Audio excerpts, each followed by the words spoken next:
ये क्या है जो एक लंबे समय तक अपनी ननद के अत्याचार सहती हुई चुपचाप और झुककर जी रही एक औरत को अचानक सबके सामने जोरदार पलटवार करने की ताकत देता है, जिससे घमंडी और दबंग अमीर घराने की बेटी पूरे कंपनी के ऊंचे अधिकारियों के सामने शर्मिंदा हो जाती है। असल में यूहे अपने अमीर पति शेंग युन से तलाक के बाद अपनी बेटी की कस्टडी के लिए हमेशा इस बात को छुपाती रही कि उनका तलाक हो चुका है। वो सिर्फ अपने दम पर एक शांत जिंदगी जीना चाहती थी, एक नौकरी करना चाहती थी और अपनी बेटी को अच्छे से पालना चाहती थी। लेकिन उसकी पूर्व ननद उसे चैन से जीने देने के मूड में नहीं थी। वो सीधे यूहे के अस्पताल पहुंची और चेयरमैन से मिली। उसने अस्पताल में निवेश करने की पेशकश की, लेकिन एक शर्त रखी कि यूहे, जिसे पहले ही घर से निकाल दिया गया था, उसे तुरंत नौकरी से निकाल दिया जाए। अब चेयरमैन को लगा कि उसे बेवकूफ बनाया गया है। जिस यूहे को वो अब तक एक अमीर घराने की बहू समझकर सम्मान दे रहा था, वो अब सिर्फ एक आम सिंगल मदर निकली। इतना ही नहीं, ननद ने बाहर ये अफवाह भी फैला दी कि यूहे का तलाक इसलिए हुआ क्योंकि उसका अफेयर था और उसने चोरी की थी।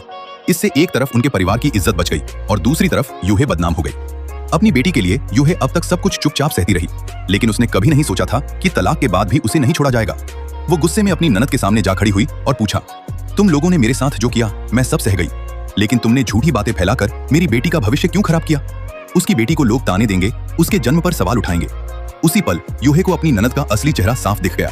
उसे समझ आ गया कि उसे और उसकी बेटी को कभी किसी ने इंसान समझा ही नहीं।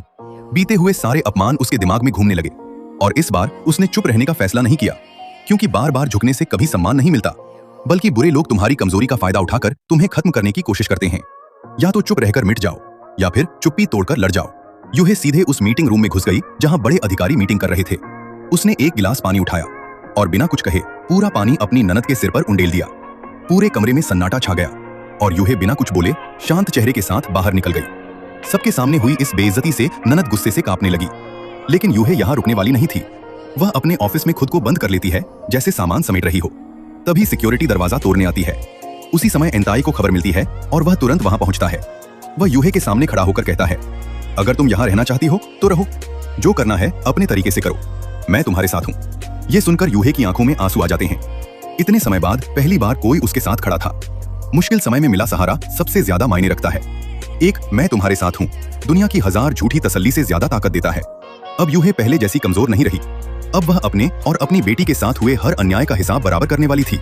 कुछ समय बाद जब वह अपने वकील से मिलती है तो उसे एक चौंकाने वाली बात पता चलती है। उसका एक्स पति उनकी बेटी एंशु की संपत्ति से जुड़ी विरासत की प्रक्रिया कर रहा है। यूहे हैरान रह जाती है, क्योंकि अगर उसके ससुर को सच्चाई पता होती तो वह कभी भी एंशु के नाम कोई संपत्ति नहीं छोड़ते। और उसकी ननद, जो उससे नफरत करती है, वह भी ये राज छुपाने वाली नहीं थी। तब यूहे को सच समझ आता है। उसका एक्स पति और ननद मिलकर उसके ससुर से सच्चाई छुपा रहे थे और बेटी के हिस्से की संपत्ति ननद को दे दी गई थी, मुंह बंद रखने के बदले।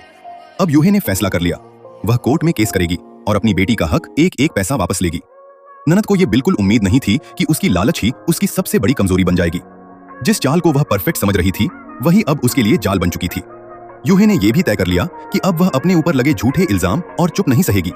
वह एक फाइल लेकर अपनी ननद के पास पहुंचती है, जिसमें सबूत होते हैं कि गलती उसकी नहीं थी, बल्कि सच्चाई ये थी कि उसका पति ही बच्चे पैदा करने में असमर्थ था और यूहे ने स्पर्म डोनेशन के जरिए अपनी बेटी को जन्म दिया था। ये सच देखकर ननद के होश उड़ जाते हैं। अब सारा खेल पलट चुका था। अब सबूत यूहे के हाथ में था और ननद के पास झुकने के अलावा कोई रास्ता नहीं बचा। सच हमेशा झूठ को